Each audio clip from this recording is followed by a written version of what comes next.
Hi, I'm Karan Thapar. Over the last few years, I hope you've been watching my program, The Interview on the Wire.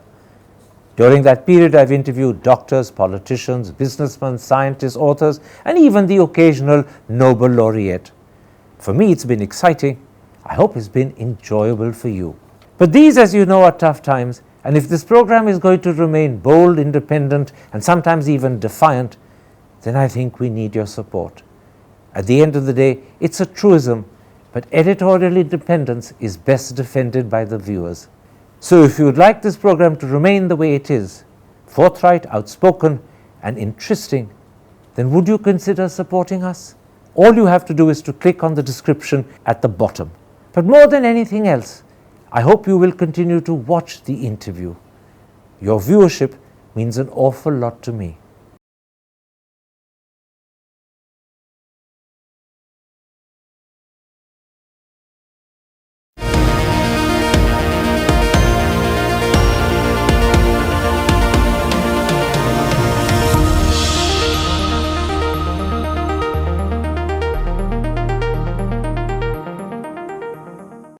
Hello and welcome to a special interview for The Wire. Is the collapse of the political party system the biggest challenge facing Indian democracy? Second, is that a challenge that hasn't got the attention it deserves? And third, what are the fundamental causes that lie behind the collapse of the political party system? Those are the key issues I shall raise today with the foremost historian of modern India, the well-known political commentator and author, Ramachandra Guha. Ram Guha, in an article you wrote for the Telegraph on Sunday, you analyze what you call the collapse of the political party system. I'll come to your analysis in a moment's time, but first you write, and I'm quoting you, "This is a more telling sign of how far Indian democracy has fallen than the attacks on press freedom, the suborning of independent institutions, the opacity of electoral funding, and so on." Can you begin by telling the audience why is the collapse of the party system more worrying than all of this? So first of all, Karan, those other aspects of our democratic decline are also disturbing and should concern citizens. The fact that on the World Press Freedom Index, we are ranked 150. The fact that institutions have been completely captured by the ruling party, whether it be the CBI or the ED, the brazen attacks on the judiciary, most recently by the vice president and the law minister, the arrests of activists and their jailing under the draconian UAPA, all these are deeply disturbing. So I'm by no means saying we should not focus on that and not be concerned about that. But we haven't really devoted much attention to the degradation and corruption of the party system. Parties are the lifeblood of democracy. You have electoral competition between different parties, and within each party, you have, if not electoral competition, at least healthy debate, a collegial functioning, participation in how the policies are framed. And that's how, if you look at how, for example, say the Republican Party in America functions, even under Trump, every district unit had its autonomy. It would elect a leader. There would be a caucus. They would debate policies. And in India, unfortunately, as I argue in my article, and we'll come to that, one half of our political parties are family firms, and the other half are cults of personality. And if there is no semblance of democracy within a party, then that will reflect on how the party treats the citizenry and the institutions when it is in power. So we can debate. I mean, there may be other, I'm sure your colleagues in the press will think that press freedom is the most important of all. I'm sure that the Chief Justice of India thinks that the autonomy of his institution is the most important of all. So, but in my view, this is vitally important.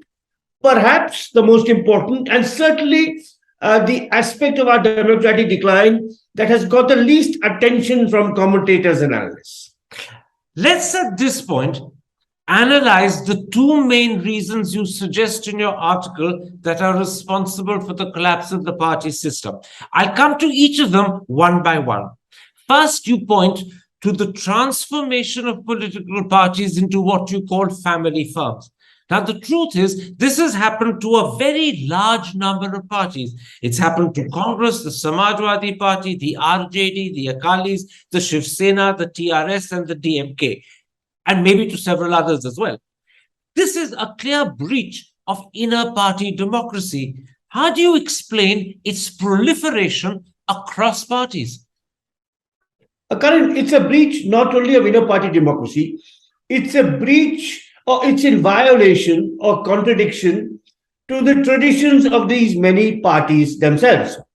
If you take the DMK, as I explained in my article, the DMK was founded in 1949 as a party of Tamil pride and social reform.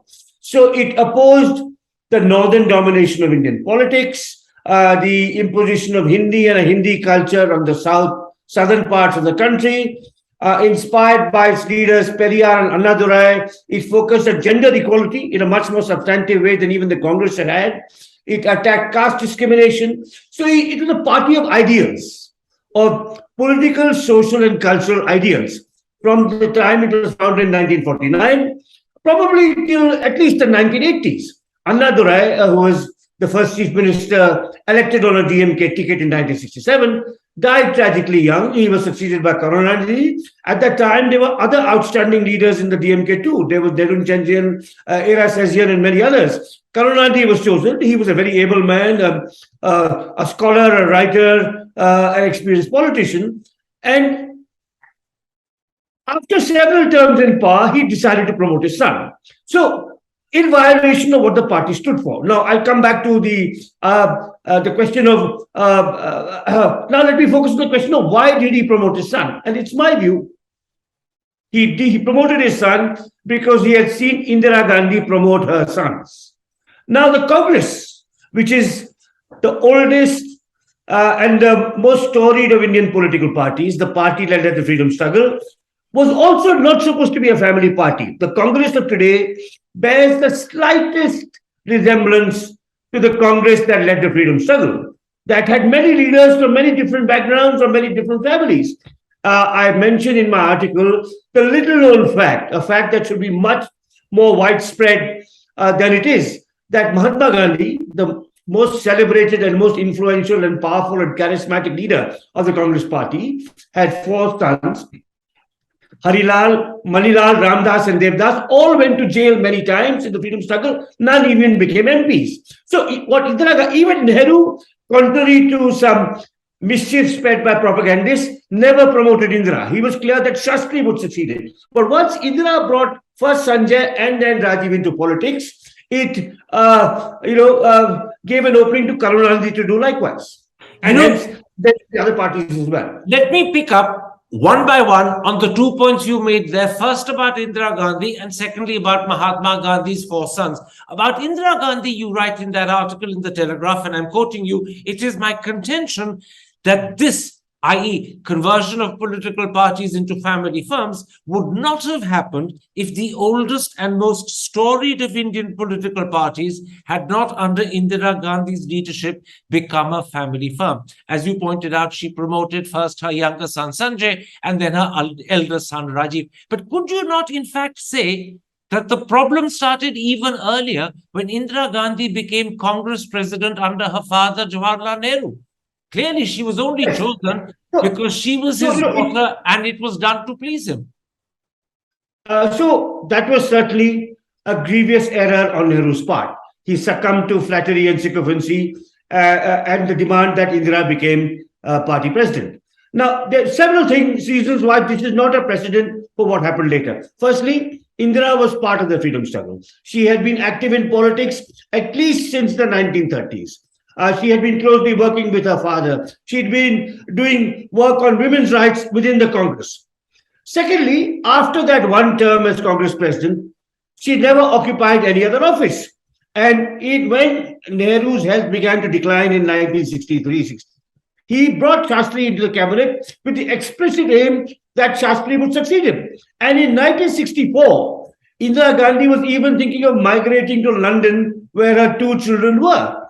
And in another article, not the article you quote, but in an essay in my book, Patriots and Partisans, I quote two of Nehru's critics, Frank Moraes and D.F. Karaka, who say very clearly Nehru had no intention that Indira would ever be his successor. So, yes, out of love for his daughter or vanity, he allowed her to become president, which was a mistake. But after that aberration, it was not followed up. It was Indira who brought Sanjay in 1975. And he was, as you know very well, during the emergency, not in the cabinet, not an MP, but the second most powerful person in government and party. And when Sanjay died, her previously apolitical son, Rajiv, whose only ambition was to fly a Boeing Airbus instead of the Avro 748 he was flying, was brought into politics. So Nehru was partial to his daughter, but certainly did not want her to succeed him as prime minister. Let's then take up the point you make about Mahatma Gandhi's four sons. Once again, I'm going to quote you from that article. All four went to jail several times. None became members of parliament, let alone ministers. And then you elaborate on the case of Devdas Gandhi. You say he was asked by Prime Minister Jawaharlal Nehru to enter politics. He refused. Nehru offered to send Devdas as India's ambassador to the Soviet Union. Nehru invited Devdas to join the Union cabinet, but mindful of the precedent it would set, he declined each time. Doesn't this suggest that it's commitment to democratic principles and values that makes the difference between those who succumb to blandishments and those who stand up and refuse? See, it's also a question of the individual. I think Devdas Gandhi showed great dignity and rectitude. Devdas Gandhi was a remarkable man. He was involved in the freedom struggle from the 1920s. He was a very active within the party. He was very close to Nehru. In fact, Nehru and he were almost like brothers. He was a very influential, respected newspaper editor. So he was not someone who had no track record.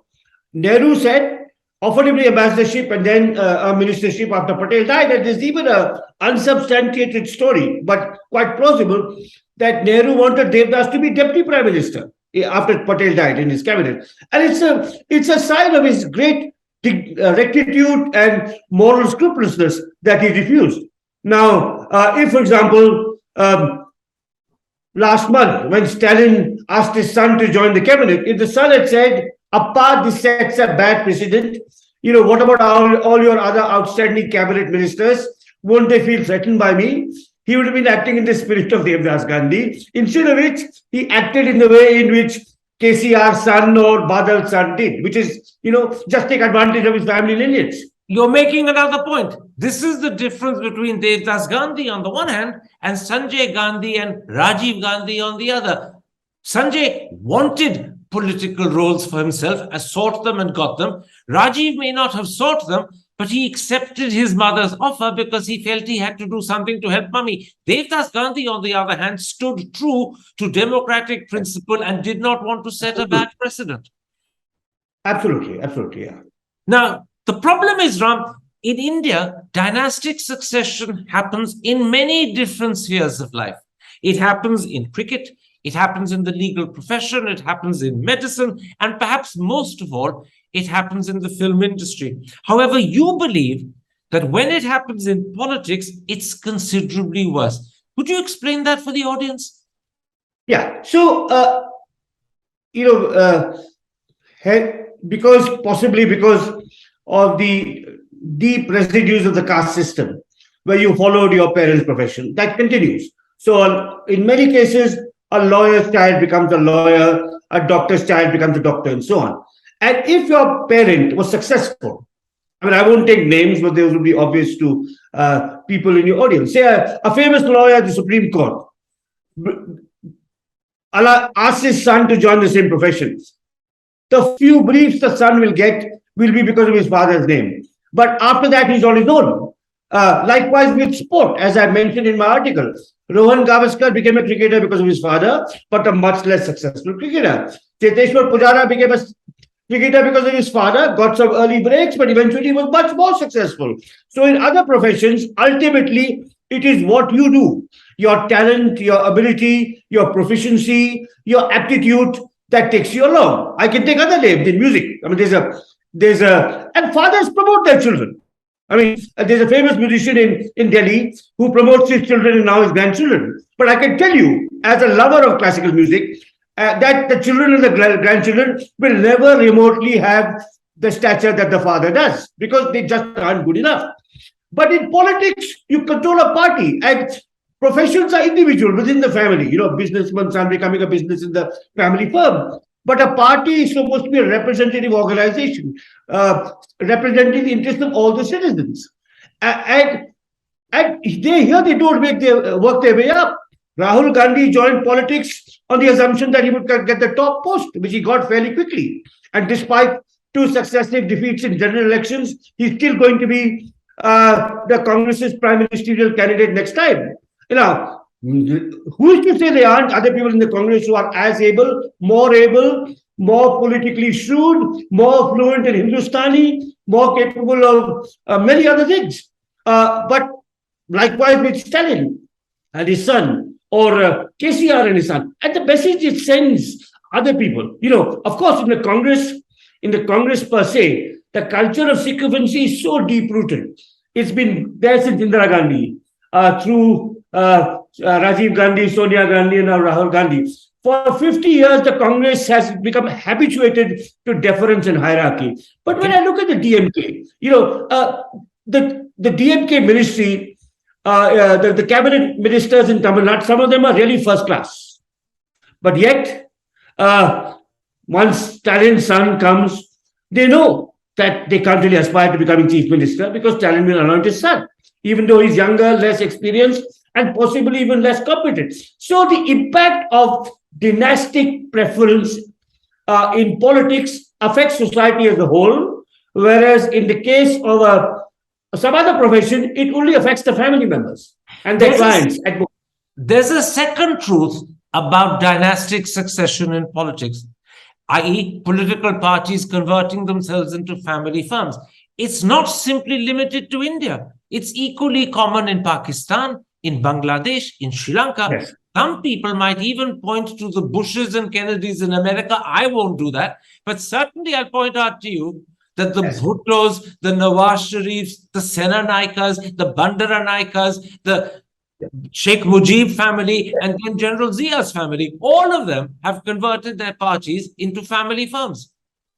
You're right. It is a South Asian phenomenon and possibly even an Asian phenomenon. If you look at the Marcoses and the Aquinas in Philippines, for example, and also in Korea, where some of the children of prime ministers have entered politics.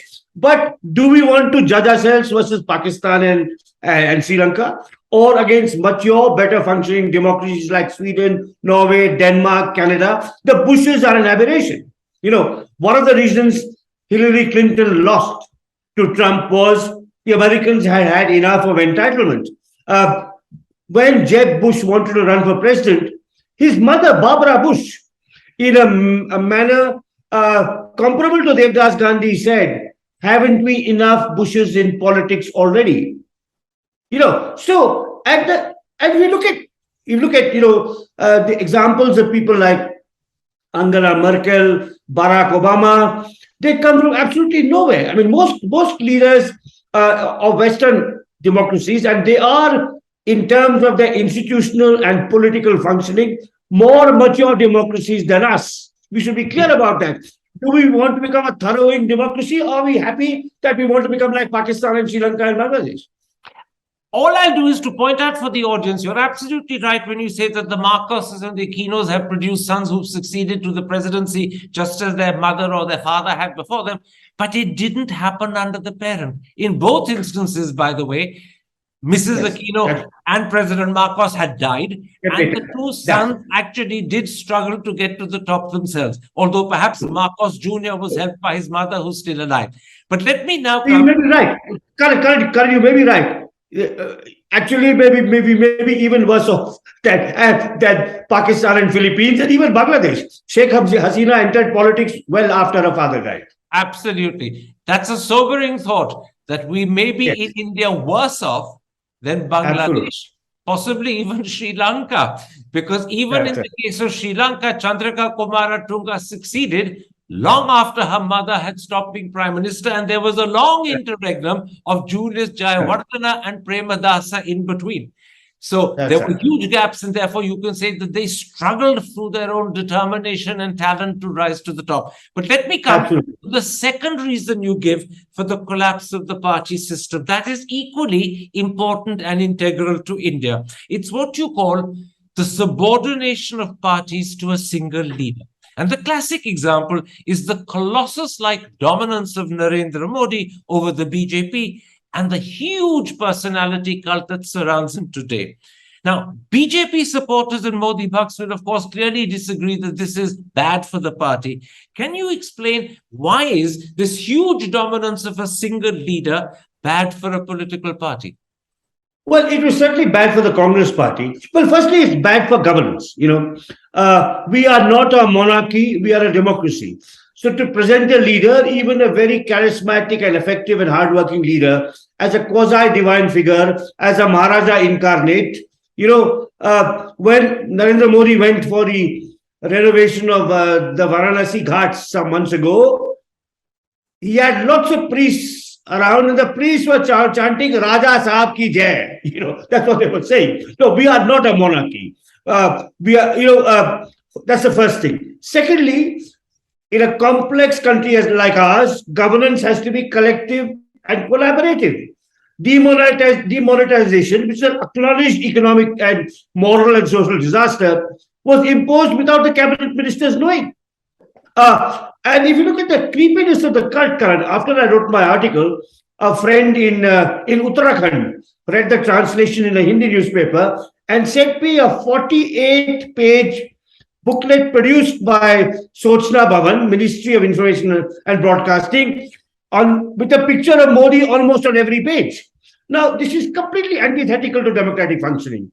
The cult of hero worship, the idea that one man can decide unilaterally the fate of a billion people, the absolute lack of even consultation with the cabinet, and this is contrary to how the BJP itself functions. The BJP, people like Vajpayee and Advani and Joshi and others, having been victims of Indira Gandhi's cult and being imprisoned in the emergency, always said, we are opposed to Vyakti Puja, but they have become just a carbon copy of Indira Gandhi's Congress. Let me at this point, in fact, pick up on something you write in that article. You draw a clear distinction between the way the BJP functioned under Vajpayee and the way the BJP functions under Modi. You write, and I'm quoting you, A.B. Vajpayee did not dominate his cabinet in the way that Narendra Modi does, while state chief ministers from the BJP never sought to speak in cravenly sycophantic terms of their prime minister as they now do. Since 2014 May, the vast resources of the union government and of the ruling party have been devoted to the burnishing of the image of the prime minister, presenting him as a semi-divine being who carries in his person the past, present, and future of the Indian nation and of Indian civilization itself. And I have a simple question to ask. Does the problem lie in Modi's personality and style and the fact that he wants his face on every certificate, including COVID vaccination certificates? Or does the problem lie with the way the party has responded to him compared to the way it responded to Vajpayee earlier? Who's to blame? So Modi or the party? It's both, and it's beyond that. So Modi is a supreme narcissist, and the COVID certificate is one example. Another example is the cricket stadium named after him in Ahmedabad, inaugurated by the President of the Republic, no less. And he's a supreme narcissist. But the problem also lies with the party, where every member is deferential, lacks a spine. It probably even lies with the Indian people. As Ambedkar famously warned in his last speech to the Constituent Assembly, he said, Bhakti in religion is a route to the salvation of the soul. Bhakti in politics is a route to eventual dictatorship. And Indians, there's a tendency among Indians for a kind of craven, unthinking, sycophantic hero worship. We are like that with our cricketers, with our industrialists, with our film stars. And that's okay, but in politics, it's bad. And Ambedkar's warnings were prophetic, both with regard to Indira Gandhi and now with regard to Modi.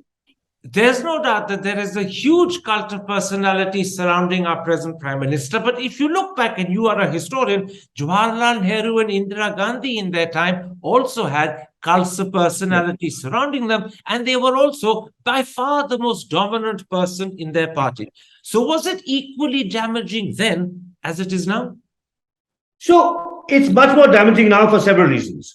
One, firstly, Nehru was aware of it and aware of the dangers. You know, his famous article written under the pseudonym Chanakya in the Modern Review. We don't want Caesars or some such title, didn't he? Yeah, because he was writing about himself. He was self-aware. He had seen Hitler and Mussolini at first hand.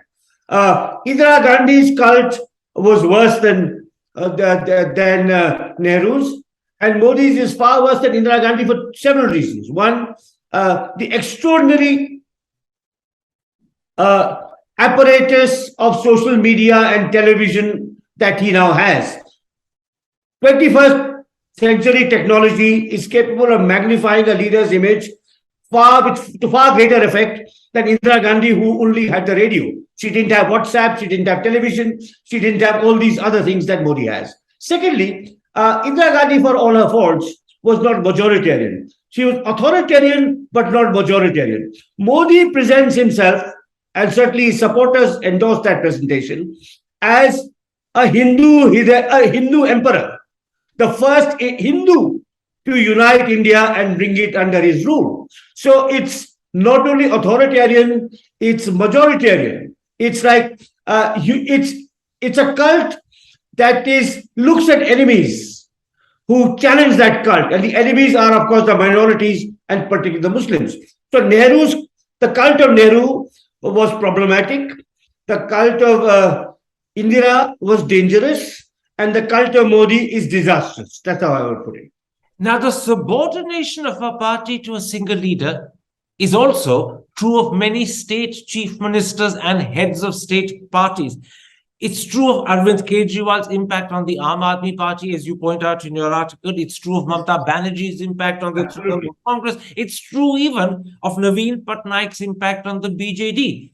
And one could add to this Karunanidhi, you can add to this Jayalalitha. Doesn't that suggest that exceptional leaders have an impact on their parties out of proportion to what is desirable? And indeed, it even happens internationally. There was Churchill and de Gaulle in the 50s and 60s in Europe.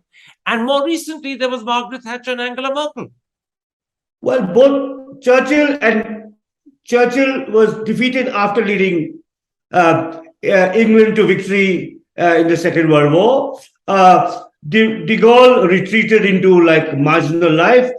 So, and actually, none of them were comparable to what's happening in India. But you're absolutely right about the chief ministers. Even in Kerala, I was in Kerala last week, and when I mentioned the fact that Vijayan had sacked 3 of his best performing ministers, and one should name them, or maybe I won't name them because I don't want to threaten their place in the party, but everyone knows who I'm talking about. Outstanding. And in your article, you refer to the health minister without naming her. I don't. I say two. I don't. I actually say 2 major ministers. But okay, health and finance. Let me name them: Shailaja, Thomas Isaac, but there may be others too who won't question party discipline, so they may be embarrassed by my naming them. But the cult of Vijay is comparable to that of Naveen Patnaik or Mamta or Kejriwal. So all of this, of course, in one way, is a reflection on our culture and our propensity for hero worship.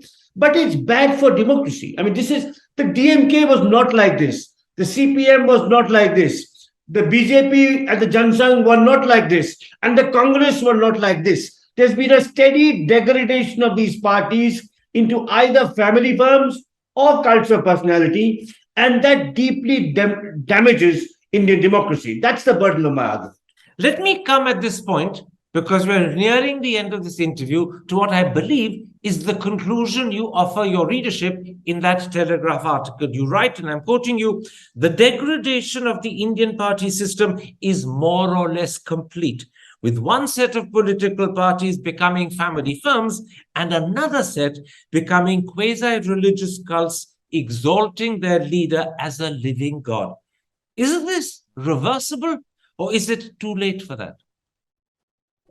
Karan, there are two things that historians must stay from. One is prescription. Analysis. You analyze what's going on. You lay bare the complexity and the detail of social life in India, and the citizens make up their minds. So, and the other thing that a historian must be even more wary of is projection or prediction. I often say that historians must not become astrologers, even though that would be a profitable change of profession for someone like me. But I do not prescribe and I do not predict. Okay. I try and use my understanding, my research to explore nuances and that may have missed other people. So this article is a way of telling my fellow citizens there's something seriously amiss with Indian democracy, which has not got the attention that it deserves, and that's the degradation of our party system. In which case, let me end by raising a question you raise yourself in that article, but which you only briefly answer. You ask, what does this signify for the wider political culture? Your brief answer is the following. If a leader wants only praise from his party colleagues, would he ever be inclined to promote a free press? If a leader demands unquestioning loyalty from party members, why would he, when in power, not then demand unquestioning support for his mala fide acts of policy from the bureaucracy, the police, the media, or the judiciary? Could you elaborate on what the collapse of political parties means for our wider political culture? So, of course, Narendra Modi is the best example. He's never given a press conference in, what's it now, 8 years in power. Now, you need a feedback loop.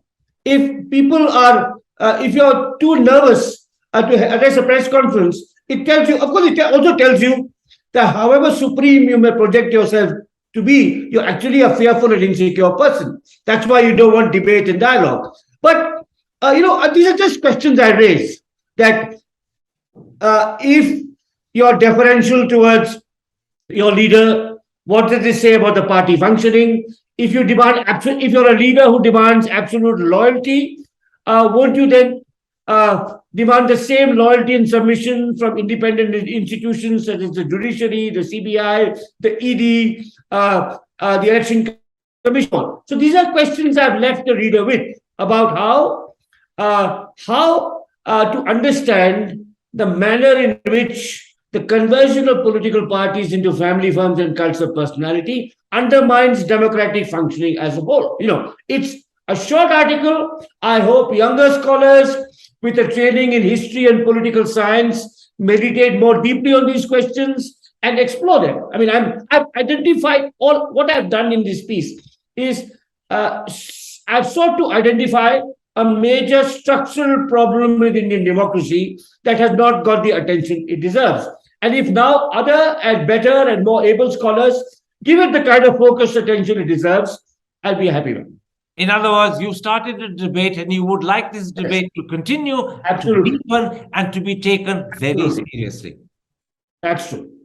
Ram Guha, a pleasure speaking to you. Thank you, Karan. Hi, I'm Karan Thapar. Over the last few years, I hope you've been watching my program, The Interview on the Wire. During that period, I've interviewed doctors, politicians, businessmen, scientists, authors, and even the occasional Nobel laureate. For me, it's been exciting. I hope it's been enjoyable for you. But these, as you know, are tough times, and if this program is going to remain bold, independent, and sometimes even defiant, then I think we need your support. At the end of the day, it's a truism, but editorial independence is best defended by the viewers. So if you would like this program to remain the way it is, forthright, outspoken, and interesting, then would you consider supporting us? All you have to do is to click on the description at the bottom.